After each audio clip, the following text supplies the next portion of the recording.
औज़ुबिल्लाहिमिनश्शैतानिर्रजीम बिस्मिल्लाहिर्रहमानिर्रहीम। अस्सलाम वालेकुम व्यूअर्स। आज हम लेकर आए एक और मज़ेदार सी रेसिपी जिसका नाम है गोला कबाब, जो बहुत जूसी और यमी बनने वाले हैं। रेसिपी को मुकम्मल एंड तक वॉच कीजिएगा और चलते हैं फिर हम रेसिपी की तरफ। रेसिपी अच्छी लगे तो लाइक, शेयर और सब्सक्राइब करना नहीं भूलिएगा।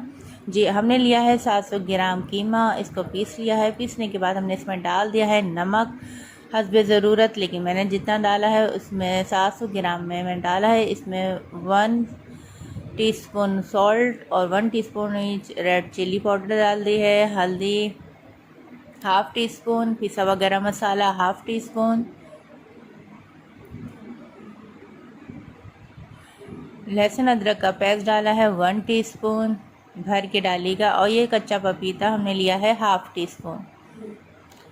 प्याज थोड़ी सी ग्लेंडर कर लेती है, लेकिन इसका जूस सारा निकाल देंगे, फिर इसमें प्याज ऐड करेंगे, वरना हमारे जो कोफ्ते हैं बहुत नरम बनेंगे, जिसकी वजह से फ्राई होने में बहुत मुश्किल होगी। इसलिए आप जब भी इसकी प्याज ऐड करें तो इसका जूस निकालने के बाद ऐड करें।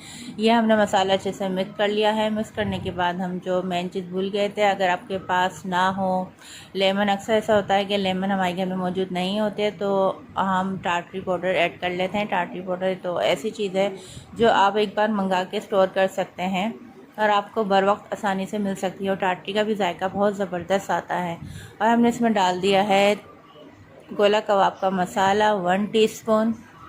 ये ऑप्शनल है, अगर आप और ज़्यादा चटखारेदार करना चाहें तो डाल सकते हैं। और जो मेन चीज़ है, ये घर में पिसी हुई हमने हरी मिर्चें ली थी, हरी मिर्चें को सुखा लिया था और सूखने के बाद हमने इसको पीस लिया है, पाउडर बनाने के बाद डाल दिया है, और इसका जायका भी बहुत ही ज़बरदस्त और औसम आता है। और अब हमने इसमें डाल दिया है पिसा हुआ भुना हुआ सफ़ेद ज़ीरा हाफ़ टी स्पून।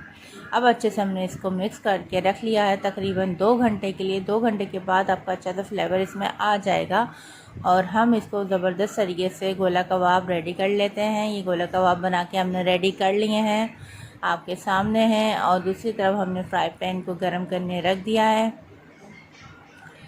जो छोटी छोटी सी जो ट्रिक्स हैं इनको ज़रूर फॉलो कीजिएगा ताकि आपको आसानी हो। ये जो मैंने देख रहा है आपको किस तरीके से गोला कबाब बनाए हैं, किसी भी पेंसिल की मदद से या मार्कर ले लीजिए, कोई भी गोल सी आपको एक निडल मिलनी चाहिए, जिससे आपके बीच में से जो है वो होल हो जाएगा। होल होने के बाद आपके जो है गोला कबाब बहुत ज़बरदस्त और टेस्टी बनेंगे। इसको धागे में भी लपेटने की ज़रूरत नहीं है, ये बगैर उसके बहुत ही ज़बरदस्त और जूसी बनेंगे।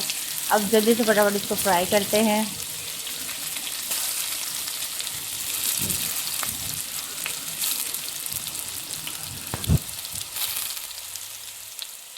जब हम गोला कबाब फ्राई करेंगे तो हमें इस बात का ख्याल रखना है कि हम इसकी आंच जो है वो मीडियम आंच में रखेंगे, तेज़ आंच नहीं करेंगे, ना ही हल्की करेंगे।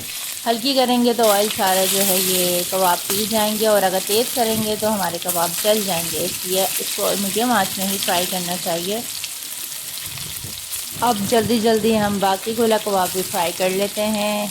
आपको देखने से ये आइडिया हो रहा होगा, बहुत ही ज़बरदस्त और बेहतरीन बन के तैयार होंगे।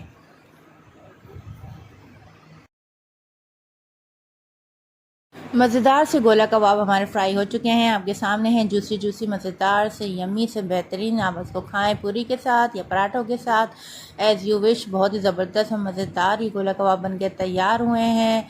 अगर रेसिपी अच्छे लगे तो लाइक शेयर सब्सक्राइब करना नहीं भूलिएगा, और हमें बताते रहिएगा कि आपको हमारी रेसिपीज़ कैसी लग रही हैं। शुक्रिया, जज़ाकल्लाह। मिलते हैं अगली रेसिपी में, जब तक के लिए अल्लाह हाफिज़। अपना बहुत सा ख्याल रखिएगा। फ़ी अमान अल्लाह।